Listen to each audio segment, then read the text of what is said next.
This is the MRCOOL, a 24,000 BTU 5th Gen ductless mini-split in clean white. The indoor unit looks slim and modern, about 40 inches wide with a gentle curve and a simple LED display behind the panel, so it doesn't scream appliance on the wall. The outdoor condenser is a sturdy, powder-coated metal box with a compact footprint. The pre-insulated quick connect line set is wrapped in white foam, and I added a line hide cover to keep everything tidy on the exterior. I've had this system running for 6 months, and I'm sharing exactly how it's been to install, use, and live with day to day. From my experience, the DIY promise is real, but it's not a one-hour project. I set mine up over a weekend for an open concept space of roughly 950 square feet with high ceilings. I'm reasonably handy, but not an HVAC pro. The biggest time blocks were prepping a level pad for the condenser, drilling a 3.5-inch hole through the wall, and running a dedicated 230-volt circuit to an outdoor disconnect to meet code.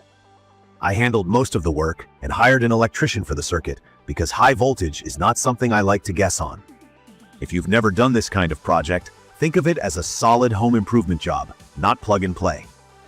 The manuals are decent, but a bit generic. Short manufacturer videos and a few detailed user videos help me fill in gaps. The Quick Connect line set is the star. It's pre-charged from the factory, so there's no vacuum pump, gauges, or refrigerant handling. I connected the flared ends with a torque wrench to spec, double-checked the O-rings, and only then opened the service valves. A tip that saved me trouble: coil excess line in a wide, gentle loop behind the condenser and avoid tight bends. I also kept the condensate drain sloped downward the whole way, so water can't back up. One hiccup I ran into was self-inflicted. I mislanded the communication wire the first time and got a communication error on startup. Swapping the wires to match the labels on both ends cleared it immediately. After that, it fired right up. Key features that convinced me were the Energy Star rating and the 22.7 SEER2 efficiency, the variable speed DC inverter compressor, the pre-charged 25-foot line set, and the SmartHVAC app with voice control. SEER2 is a seasonal efficiency score for cooling. Higher means better energy performance across typical weather and loads. In heating season, HSPF is the rough equivalent, and this unit's 9.5 rating puts it in efficient territory for a heat pump. The inverter matters because it lets the compressor speed up or slow down instead of only turning on or off. That keeps temperature stable and usually cuts power use. Day to day, the comfort is excellent. It cools that 950-ish square foot area easily, even when outside temps push into the 90s. I measured a 12 to 16 degree inside within the first hour on tough afternoons, and it settles into a steady, quiet cruise once it reaches set point. On mild winter mornings, I use heat mode instead of space heaters. Warm-up is quick, and the air doesn't feel dry or harsh. Dry mode has also been handy. It's a dehumidification setting that runs the coil cold and the fan low to pull moisture without blasting the room with cold air. On humid days, the condensate line flows pretty steadily, which is exactly what you want to see. Noise levels are a strong point.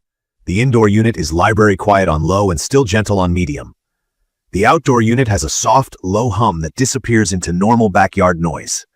Vibration was better after I added rubber isolation pads under the condenser feet and leveled it carefully. Inside, I had a small panel rattle early on that turned out to be one slightly loose mounting screw. Tightening it fixed the buzz for good. The app setup took a few minutes because it wants a 2.4 GHz Wi-Fi connection. Once paired, it's been reliable. I love being able to bump the temperature from my phone, check status on the way home, or set schedules. Voice control with Alexa and Google Assistant works as expected. Simple commands to change modes and set temperatures. The Follow Me feature on the remote is surprisingly useful. It reads the temperature where the remote sits, so if I'm working at the dining table, the system targets that spot instead of the wall unit's sensor. Little things like that make the space feel more consistently comfortable. In my opinion, the performance per dollar is the headline. My power bills are noticeably lower compared to the portable and window units I used before, and I don't hear the constant on-off cycling I used to get with older systems. The 24K size is rated for around 800 to 1,050 square feet. It's perfect for a big living area, bonus room, loft, workshop, or a small open apartment, as long as your insulation is reasonable and doors are mostly open so air can move. If your space is chopped into closed rooms or has poor insulation and a lot of sun load, consider that you might need multiple zones or a different layout to get even comfort. Installation details that helped me as a non-pro. I used a proper 3.5-inch hole saw for a clean sleeve through the wall, sealed the sleeve edges inside and out with foam and exterior-grade sealant, and mounted the indoor unit so the filter door clears the ceiling for maintenance. I registered the warranty immediately and kept photos of the serial numbers in my install. This model lists 5-year parts and 7-year compressor coverage. From my experience, parts-only warranties are common for DIY systems, which means labor is on you. That's worth understanding up front. Some techs won't service DIY mini-splits, and those who do can charge premium rates. I'm comfortable swapping boards or fans if I need to, but not everyone wants that. Reliability so far has been solid. I'm 6 months in with no leaks, no odd smells, and stable performance. I pulled the washable filters once a month during peak pollen season and hosed the outdoor coil gently to keep airflow strong.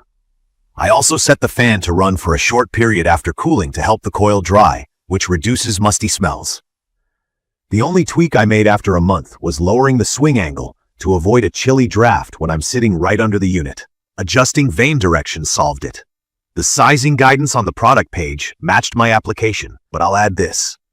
Cooling a number on paper and cooling a space you live in can feel different.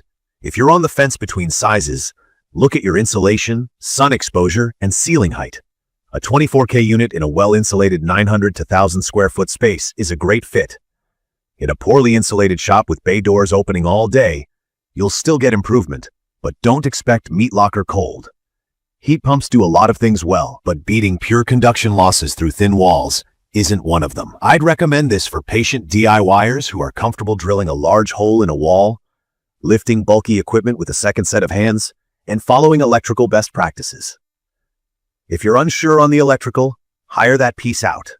If you want a set-it-and-forget-it install with a local company on the hook for parts and labor for years, a professionally installed system from a mainstream brand might match your expectations better. Neither choice is wrong. It's about your comfort with risk and how much sweat equity you want to put in. A few practical notes for anyone new to mini-splits. Inverter systems don't blast at full power and shut off like old window units. They ramp up, then settle at a low speed to hold temperature. That's normal and efficient.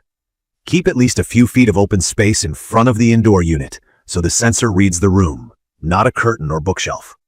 Clean filters regularly. In cooling season, expect to see a steady drip outside from the condensate drain. If you ever see water inside, the drain line probably isn't sloped enough or is clogged. It's perfect for someone upgrading a hot living room, finishing a garage, converting an attic, or creating comfy space in a workshop without tearing into existing ductwork. The value of avoiding new ducts and a full mechanical upgrade is significant. The look is clean, the noise is low, and the control options are modern. As a package, it has delivered exactly what I hoped for. In conclusion, after 6 months, I'm happy with the MRCOOL DY-24-HP-WM-230D25O. The install took time, the instructions needed some supplementing, and I had to be careful with wiring and line routing. The payoff has been strong, quiet cooling and heating, lower energy use, and easy app control. The efficiency numbers aren't just marketing. They show up on my utility bill and in how smoothly the system holds temperature. I'm aware that long-term service can be tricky and that the warranty is parts-focused, so I registered everything and saved my documentation. If you're a hands-on homeowner who wants modern comfort without paying thousands in labor, this is a compelling option. If you want a single phone call to cover parts and labor for a decade, this isn't that. From my experience, it hits the sweet spot for capable DIYers who value performance, quiet, and control. Check the comments of this video for a link to see the current pricing of the MRCOOL 24,000 BTU.